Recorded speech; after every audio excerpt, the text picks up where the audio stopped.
के लिए जा रहे हो और वो कार्य नहीं हो रहा हो तो एक धतूरा, केवल एक धतूरा।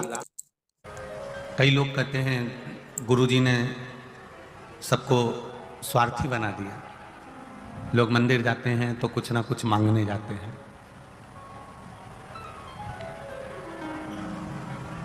कई लोग कहते हैं कि सियोर वाले महाराज ने सबको स्वार्थी बना दिया। जब भी जाते हैं भगवान के सामने जाकर मांगते ही रहते हैं, कुछ उपाय करते ही रहते हैं। हम कहते हैं मांग रहे हैं पर दूसरे के दरवाजे से नहीं मांग रहे हैं, मेरे महादेव के दरवाजे से मांग रहे हैं।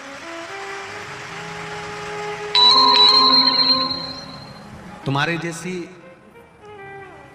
कहीं इधर उधर जाकर झूठन खाने की आदत शिव भक्त की नहीं होती। वो कहता है तो अपने बाप से कहता है या अपनी मां से कहता है,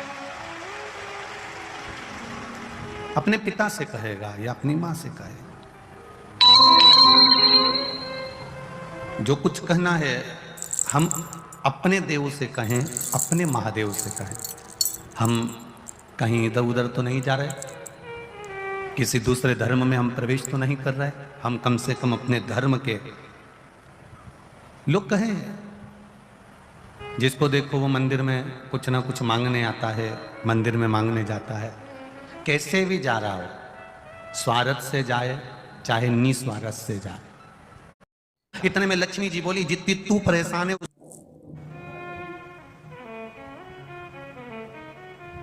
तुम एक लोटा जल लेकर शिव जी के मंदिर में जाते हो, विचार करिएगा। आपको लगता होगा एक लोटे जल से कुछ नहीं होता होगा। फालतू की बात। जो तुमको ज्ञान दे कि लोटा भर के पानी चढ़ाने से कुछ नहीं होता, लोटा भर के जल चढ़ाने से कुछ नहीं होता, जो तुमको ज्ञान दे तुम उससे कह देना, तूने चढ़ा के देखा क्या? 2-3 महीने तू मंदिर गया क्या? दिल से चढ़ाया क्या? अगर तू मंदिर तक नहीं गया तो हमको ज्ञान देने वाला भी तू नहीं है। हमारी मर्जी में चाहे जो करूं मेरी। कोयले की खदान में ही हीरा मिलता है। बस हीरा को परखैया चाहिए कि वो परखदार हीरे को पहचान जाए कि ये हीरा है। जो नहीं जानता वो हीरे को यूं ही कोयले में ही बेच देता। कोई अगर उस खदान में जो रहता है, खदान खोदने वाला जो रहता है, खदान का मालिक जो रहता है, अगर वो परखैया है तो उसको समझ में आ जाता है कि इस कोयले की खदान में एक छोटा सा कंकर मिला है और वो कंकर साधारण नहीं है, कोहिनूर हीरा है। बस वो पहचान जाए। उसकी दृष्टि, उसके नेत्र, उसकी आंखें अगर वो हीरे को पहचान जाए तो समझ लो कि वो कोई परखैया अच्छा है, जिसने इसको परख कर लिया है, जिसने इसको परखा है, जो इसको परख चुका है।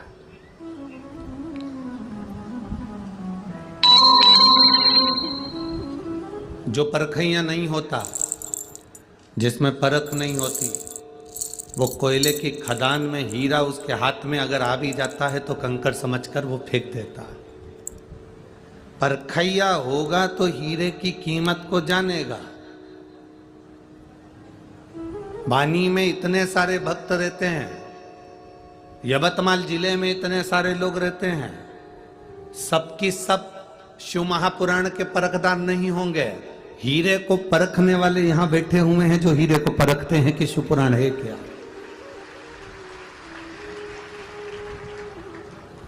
कोई कहेगा गुरुजी 5 किलोमीटर दूर है, कोई कहेगा 10 किलोमीटर दूर है, कोई कहेगा 20 किलोमीटर दूर है, कोई कहेगा पैदल चलना पड़ेगा, कोई कहेगा इतना पैदल चलना पड़ेगा।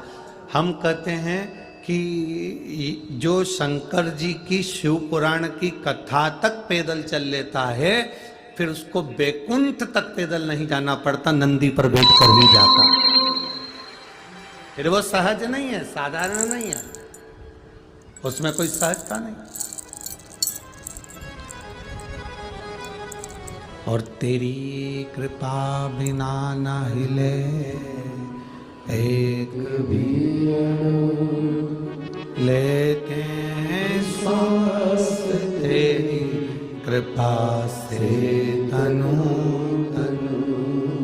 हे गंगाधार मुक्ति द्वार ओंकार तू भोले ओंकार तू आयो शरण तिहारी शंभु तार तार तू। बखान क्या करूं मैं राखों के ढेर का, चपटी भभूत में खजाना कुबेर का।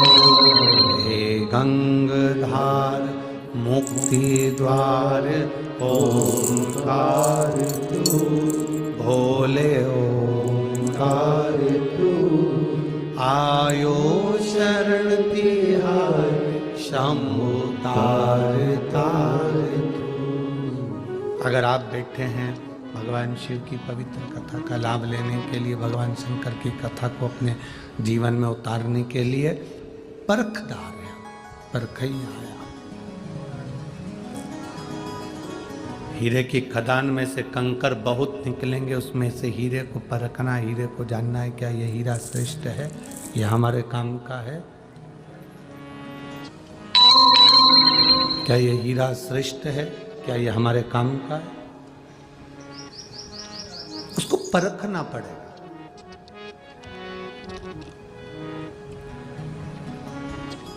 अजामिल भगवान की भक्ति में डूबने वाला था, उसका मन बिना भगवान के लगता ही नहीं था। एक मिनट भी परमात्मा के बिना नहीं रह पाता है। कई लोग आस्था चैनल पर कथा सुन रहे हैं, टीवियों पर कथा सुन रहे हैं, मोबाइलों पर कथा सुन रहे हैं, उसमें कई लोग ऐसे बैठे हुए हैं टीवियों के सामने जिनका मन बिना शिव पुराण के एक मिनट भी नहीं रहता। उसमें से आप भी हैं,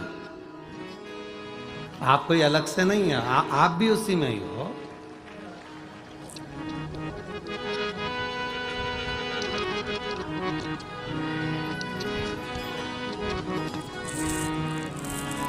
चैनल बदल बदल के ढूंढा करते हो, कौन से चैनल पे आ रहा है, देखना जरा, 1 बज गई, महाराज दिख रहा है क्या? कई लोगों ने पूछ भी लिया, कौन? वो सियोर वाला पागल आ रहा है, देखो जरा वो, बस वो देखो जरा वो सियोर वाला दिख रहा है क्या? चैनल बदला। अच्छा ईमानदारी से बोलो, तुम रिमोट लेके बैठते हो और चैनल चेंज कर कर कर देखते हो कि सियोर वाला मारा जा रहा है क्या, कथा आ रही है क्या, शिव पुराण आ रही है क्या, चैनल चेंज कर करके देखते हो। बस मेरा परमात्मा, मेरा भोलेनाथ, मेरा शंभु त्रिकालदर्शी भी ऐसा ही है, वो भी टार्च लेकर तुम्हें ढूंढता रहता है क्या मेरा भगत यहां रहता है क्या? वो भी ढूंढ रहा है, तुम भी ढूंढ रहे।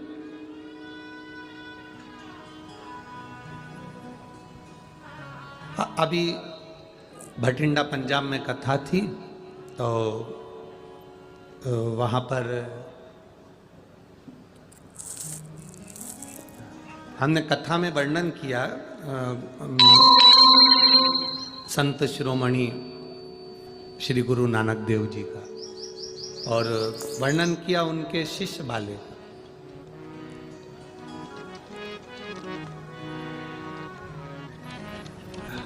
बाले ने गुरु नानक देव जी से कहा, जैसे हम ईश्वर को खोजते हैं, क्या ईश्वर हमें खोजता है?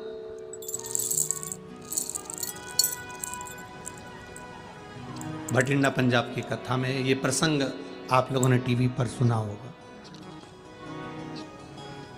बाले कह रहा है गुरु नानक देव जी से, जैसे हम ईश्वर को ढूंढ रहे हैं, क्या ईश्वर हमको ढूंढ रहा है? गुरु नानक देव जी बाले से कहते हैं कि हमको ईश्वर को ढूंढने में जितना समय लगता है, हम ईश्वर को जितना ढूंढने में समय लगाते हैं, भगवान गुरु नानक देव जी बाले से कहते हैं उससे दुगना समय भगवान को, अपने भक्त को छांटने में लग जाता है, क्या ये मेरा भक्त है? और क्या ये भगवान की विरल भक्ति को प्रदान करने वाला, भगवती स्मरण करने वाला, भगवत नाम जप करने वाला, भगवान की विरल भक्ति में डूबने वाला है? उसको छांटना है उनको, उसको बीनना है उनको।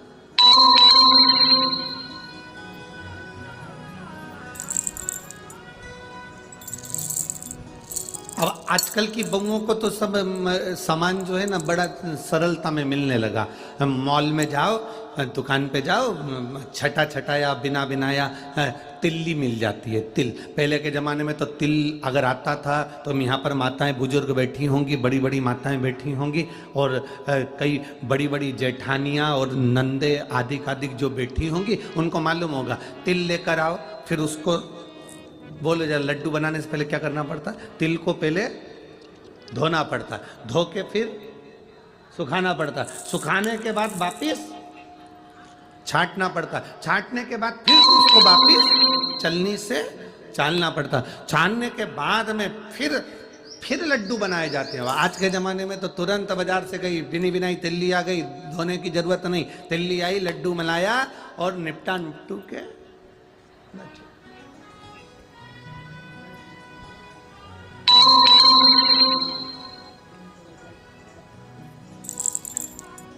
कितनी जल्दी।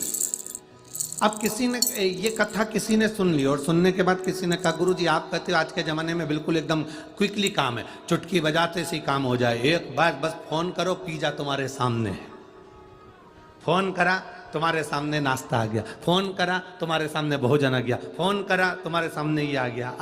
अब जैसे व्यक्ति तुरंत कोई ना कोई चीज को प्राप्त कर लेता है, तो क्या व्यक्ति के कर्म का दंड, पाप और पुण्य का फल भी जल्दी मिलने लगा क्या संसार सागर में, कलयुग में? हमने कहा बिल्कुल।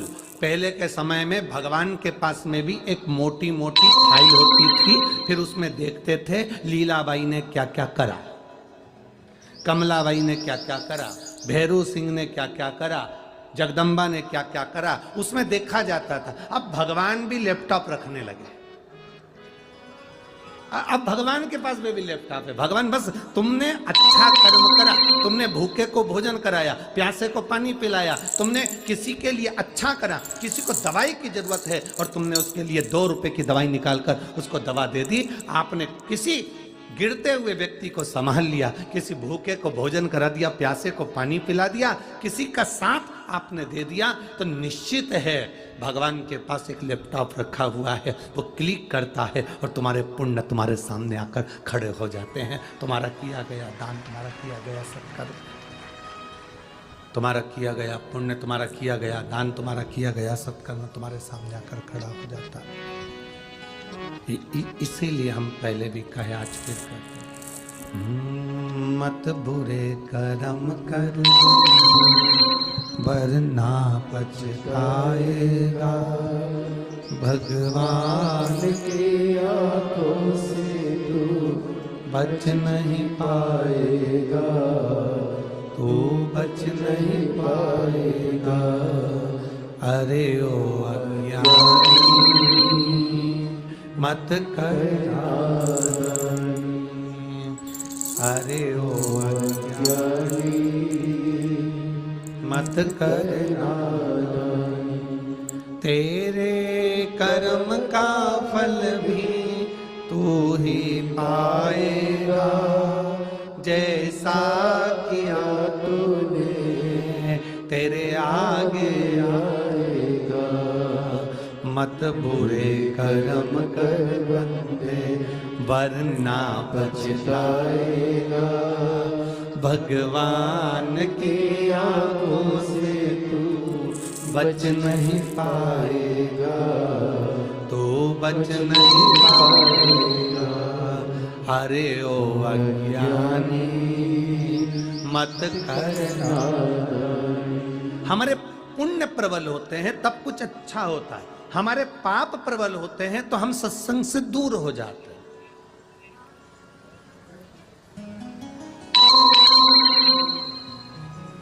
हम माननीय राजकुमार जी जायसवाल जी को, श्रीमती श्रद्धा जी जायसवाल जी को धन्यवाद देते हैं। आपके माता पिता की पुण्याई है आपके घर के बुजुर्गों की, आपके दादा परदादा की पुण्याई है, आपके माता पिता की पुण्याई है, जो ये शिव महापुराण की कथा एक जायसवाल परिवार के अंतर्गत हो रही है और वाणी जैसे क्षेत्र में हो रही है। कमाया कमाया कमाया, कमाओ ढेर, और कमाने के बाद मालूम पड़ा सब ले जाकर कहीं ना कहीं लगा दिया, कहीं बीमारी में लग गया, व्यर्थ में लग गया, कहीं कहीं डूब गया, कोई पैसा गलत जगह पर चले गया, तो वो पैसा किसी काम का नहीं। आज अपने जीवन की समझ लेना कि आपके दादा परदादा की कृपा, आपके माता पिता की कृपा, आपकी पुण्याई सामने आई होगी, आपके माता पिता की पुण्याई सामने आई होगी, आपके दादा परदादा की पुण्याई आपके सामने आई होगी, जिस पुण्याई के बल पर जायसवाल परिवार में ये शिव पुराण की कथा हो रही है। आज पूरे जैसे राम जी आए और पूरे देश ने दिवाली मनाई, ऐसा जायसवाल परिवार को आज दिवाली मनाना चाहिए कि शिव महापुराण अपने परिवार में आए। दुनिया तरस रही है, दुनिया।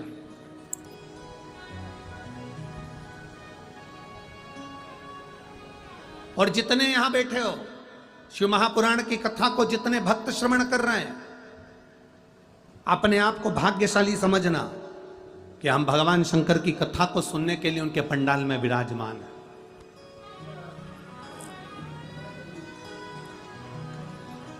थोड़ा शरीर को कष्ट हो सकता है, पैदल चलना हो सकता है, थोड़ा शरीर को कष्ट हो सकता है कि कथा सुनने जाना है, पर यह मानकर चलना कि उसकी कृपा हुई है, जो हमारा हाथ पकड़कर हमको यहाँ तक बुला लिया है, उसकी कृपा है, उसकी उदारता।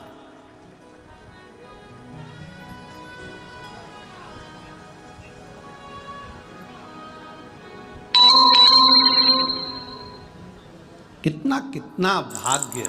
अभी अभी अयोध्या में 22 जनवरी को राम जी विराजमान हुए हैं।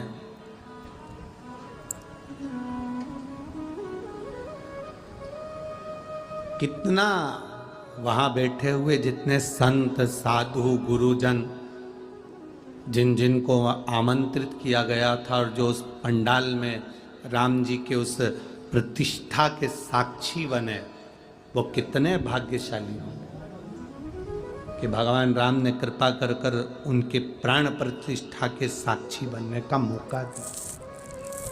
और धन्यवाद देता हूँ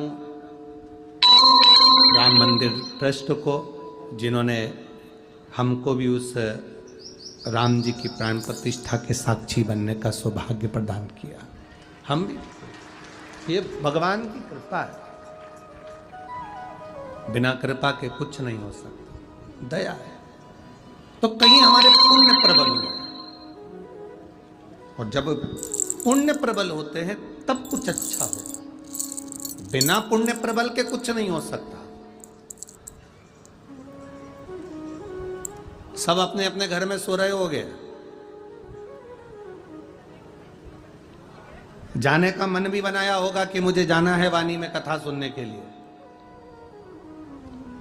कई कई माताएं तो ऐसी बैठी होंगी, कई कई भाई ऐसे बैठे होंगे जिनका तो आने का ही नहीं था, मालूम पड़े दूसरे का टिकट कैंसिल हुआ और ये आ गई। तो ऐसे भी इस कथा में बैठे होंगे। तो कहीं परमात्मा की जिस पर कृपा होती है, बाबा की जिस पर कृपा होती है, मेरा कुबेरेश्वर महादेव जिसकी झोली खुशियों से भरने वाला होता है, उसी को खींचकर कथा के पंडाल तक बुला लेता है। कल्याण तुम्हारा है, बस अपने जीवन की साक्षिता भगवान की परमात्मा। तो अपनी अड़ोसन पड़ोसन धड़ोसन को भी बताते हुए, ऐसा आएगा जो तुम्हें पल्लवी सारंग भूखे को भोजन कराया कि इसका फल मिला कि नहीं मिला। तुमने कथा सुनी, दिल से श्रवण करी, उसका फल मिला कि नहीं मिला।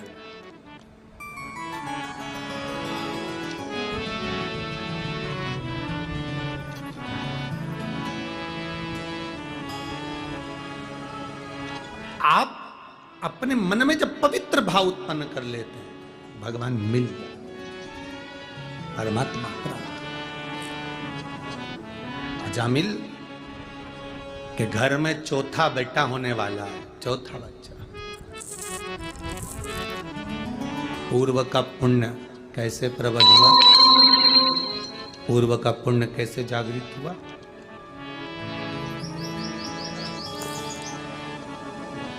कुछ संत गांव में आ गए, उन्होंने पूछा यहाँ कोई ब्राह्मण का घर है। किसी ने पूछा क्यों, भूख लगी है, भोजन करना है। गांव के लोगों ने हंसकर कहा एक ही ब्राह्मण का घर है अजामिल का, पर उसने वेश्या से शादी कर ली है, अब तुम्हारी मर्जी, तुम उसके यहाँ भोजन करो ना करो। संतों ने कहा उसने वेश्या से शादी कर ली, शादी करने के बाद वो ब्राह्मणी तो हो गई ना, ब्राह्मणी हो गई मतलब हम उसके घर में भोजन कर सकते हैं, उसमें कोई गलत नहीं। संत चले, संत चले और जैसे ही संत गए अजामिल का दरवाजा बजाया, अजामिल बाहर आया। कौन? संधु संत। कहां जा रहे हो? काशी तक जा रहे हो। काशी? हाँ। क्या चाहते हो? भोजन करना है। आपको मालूम नहीं मेरी पत्नी वेश्या है? संतों ने कहा तुम्हारी पत्नी वेश्या थी, पर अब विवाह कर कर वो ब्राह्मणी बन गई।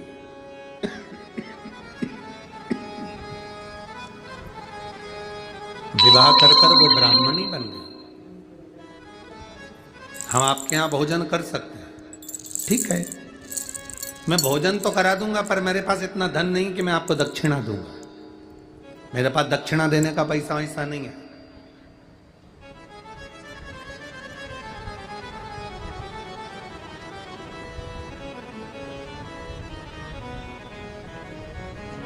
हमने पहले भी एक बार कथा में कहा, आज फिर कहते हैं। जितने श्रोता भारत की भूमि पर इस कथा को सुन रहे हैं, जितने लोग शिव महापुराण की कथा को सुन रहे हैं, उनसे एक निवेदन इस शिव महापुराण के माध्यम से हम पहले भी करें, आज फिर करते हैं। घर में सत्यनारायण भगवान की कथा करवाना है, यज्ञ करवाना है, अनुष्ठान करवाना है, रामायण करवाना है, भागवत करवाना है, शिव पुराण करवाना है, या कोई अच्छा अनुष्ठान करवाना है, हम करबद्ध निवेदन करेंगे। कर्जा लेकर, किसी से उधार मांगकर, किसी से धन लेकर कभी भी कोई कथा मत कराओ। जब भोलेनाथ तुमको दे दे तब कथा करो। जब शिव तुमको दे तब करो, या अपना कुछ हो अपने पास में तो करो। कर्जा लेकर, उठाकर, धन लाकर किसी से नहीं, अपना खुद का हो तो वो समर्पित है। तेरा तुझको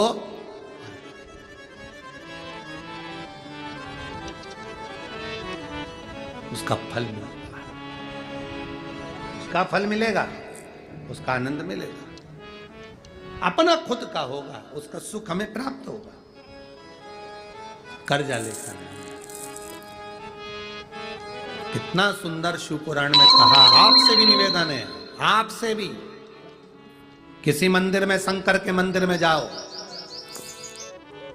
किसी मंदिर में पहुंचो, तुम्हारी जेब में पैसा नहीं है, 1 रुपया नहीं है, पड़ोसन से, पड़ोसी से मांगकर आरती में भी मत चढ़ाओ। पड़ोसी से मांगकर भगवान की दान पेटी में भी मत चढ़ाओ। ए जीजी देना, मैं बाद में दे दूंगी। काका जी देना, मैं बाद में दे दूंगा। मामा जी देना, मैं बाद में। 1 रुपया मांगकर दान पेटी में भी मत चढ़ाओ, आरती में भी मत चढ़ाओ। तुम्हारे पल्लू में हो तो खोल कर चढ़ा दो, तुम्हारी जेब में हो, पर्स में हो, चढ़ाओ।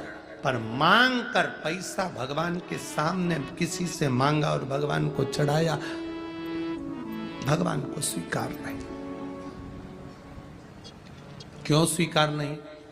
क्योंकि भगवान को लगता है मेरे दरवाजे पर खड़ा है जगन्नाथ, विश्वनाथ, द्वारकानाथ, बद्रीनाथ, केदारनाथ, सोमनाथ। तो विश्वनाथ के सामने खड़ा है, विश्वनाथ के सामने। एलईडियां चालू करवाइए भाई, पीछे की एलईडियां चालू करवाइए।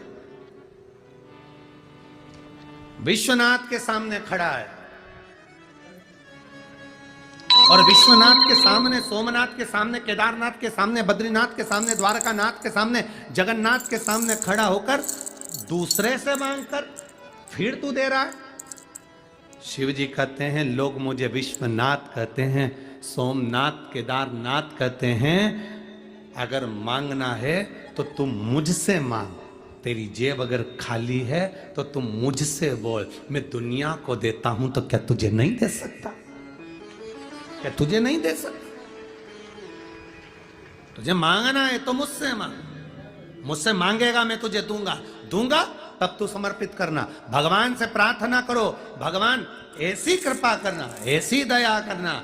आज इस कथा के पंडाल में बैठकर प्रार्थना करना, तुम जहां टीवी के सामने कथा सुन रहे हो वहां प्रार्थना करना, मोबाइल पर कथा सुन रहे हो तो मोबाइल पर प्रार्थना करना। भोलेनाथ ऐसी करुणा करना, झोली ऐसी भरना कि मेरी जिंदगी में मैं भी एक बार शिव महापुराण की कथा करवा सकूं, ऐसी कृपा तुम मेरे ऊपर कर। और अगर बीमार हो, शरीर में रोग है, बड़ी से बड़ी बीमारी है शरीर में, लीवर, किडनी, कैंसर जैसा भी रोग है, शरीर पूरा विकलांग भी है, बेकार भी है, तो भी भले टीवी के सामने कथा सुन रहे हो, चाहे मोबाइल पर सुन रहे हो, चाहे कथा के पंडाल में कथा सुन रहे हो, जहां सुन रहे हो भगवान से प्रार्थना करना, बाबा ऐसी कृपा करना, मेरा शरीर अच्छा करना, मैं भी एक दिन कथा के पंडाल में बैठकर कथा सुन सकूं, ऐसा मेरा शरीर बना देना। ऐसा शरीर मत बनाना जो पलंग पर पड़ा रहे, सड़ता रहे, बेकार हो जाए ना। शरीर श्रेष्ठ देना। प्रथम सुख निरोगी काया, ये प्रथम सुख है संसार का, हमारी काया अच्छी हो, हमारा शरीर अच्छा हो। ढेरों धन पड़ा है, ढेरों पैसा पड़ा है, बेलपत्री समर्पित करते हैं। बहुत ध्यान से सुनना भाई, फैमिली हरचन वाले तो सुन ही रहे हैं, जितने लोग आस्था पर सुन रहे हैं, फेसबुक यूट्यूब पर सुन रहे हैं, वो भी ध्यान दीजिएगा जरा। बेलपत्री, बेलपत्री शंकर जी को जब चढ़ाई जाती है तो पीछे जो उसमें डूट होता है उसको तोड़ दिया जाता है। बोलो सही है कि गलत है? उसको तोड़ लेते हैं।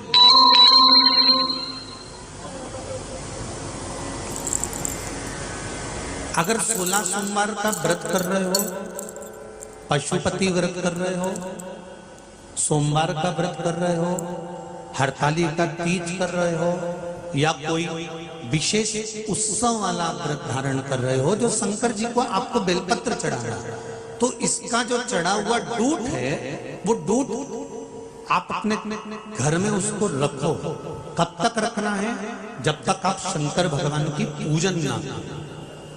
जब शिव जी का पूरा पूजन कर लो, शंकर भगवान पे बेलपत्र समर्पित कर दो, पूजन कर कर घर आ जाओ।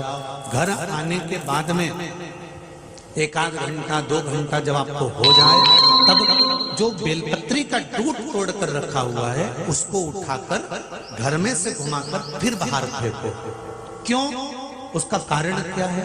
ये जो बेलपत्र है इसमें 33 कोटि देवताओं का वास है।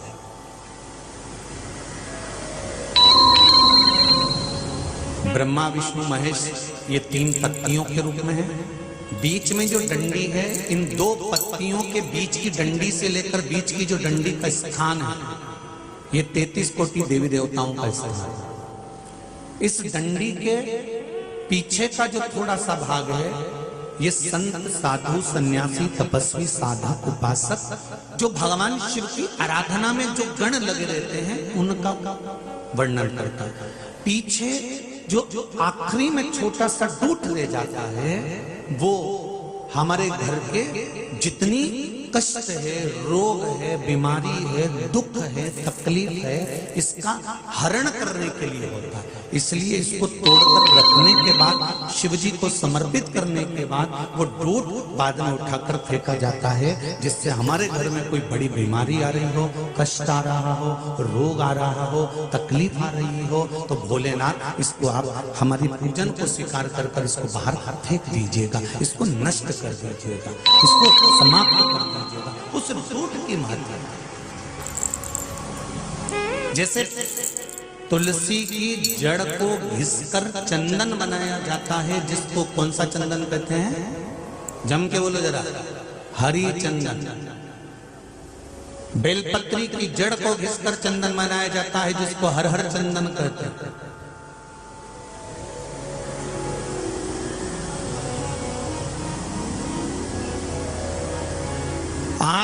जड़ में से गणेश जी का प्रागट्य होता है।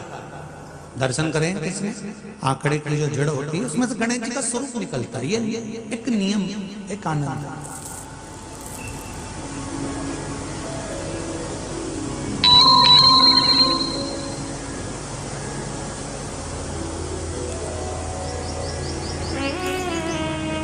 बेलपत्री के वृक्ष की बड़ी बड़ी डालियों को तोड़ने वाले का वंश बहुत दिन तक टिकता नहीं। बहुत ध्यान दीजिएगा जरा इस कथा का। आपको अगर बेलपत्री की वृक्ष पर गए और बेलपत्री आपको चाहिए तो आप नियम है पत्तियां तोड़ कर लाइए और उसकी डालियां मत तोड़ो। डालियां तोड़ेंगे तो वंश घटेगा। जैसे बेलपत्री का वंश डाली से घट जाता है उसी तरह हमारा वंश भी घटता है। इसलिए बेलपत्री तोड़ो पर डाली नहीं।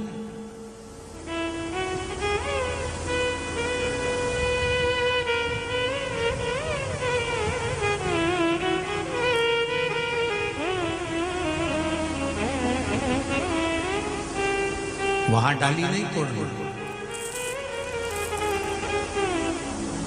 शंकर भगवान पर चढ़ाया हुआ एक लोटा जल, वो जल जो वापिस लेकर आए उस जल का महत्व हमारे जीवन में बड़ा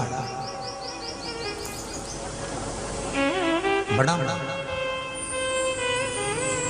शंभो शरणे पड़ी मांगो दुख काटो दया करी ने दर्शन आपो। भगवान शिव के चरणारविंद को समर्पित करा गया है।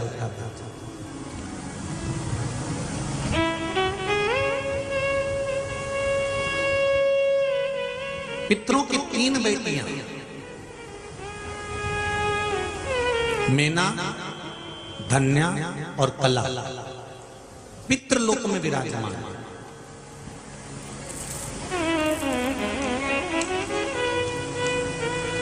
और पितरों की 3 बेटियां जो पितृलोक में विराजमान है,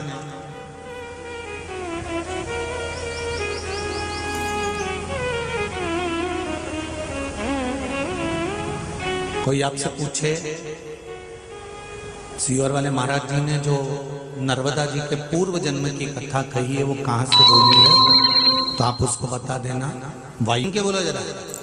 वायु पुराण से चल रही है स्कंद पुराण, वायु पुराण, अग्नि पुराण, नर्मदा पुराण, लिंग पुराण।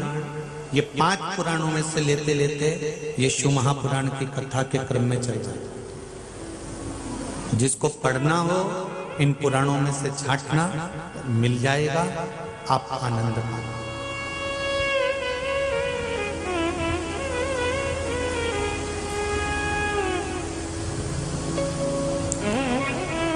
अभी जो संवाद चल रहा है ये शिव पुराण और वायु पुराण का चल रहा है। पितृलोक की 3 कन्या मेना, धन्या और कला। सनकादिक ऋषि तप में लीन है। मेना का निकलना हुआ, उसके लहंगे से सनत कुमार की जंघा में चोट लग गई। ये जो अपन वस्त्र पहनते हैं ये साधारण से वस्त्र, पर जो विवाह में जो वस्त्र पहने जाते हैं उसका लहंगा 5 किलो का, 10 किलो का, 15 किलो का। ये अब तो फिर भी कम हो गया। पहले के समय का जो लहंगा होता था उसमें रतन, चांदी और सोना जड़ा हुआ होता था। पहले जो ये सोनी जी कथा करा रहे हैं, और हम तो इतना कहेंगे कि पहले के जो सुनार लोग होते थे ना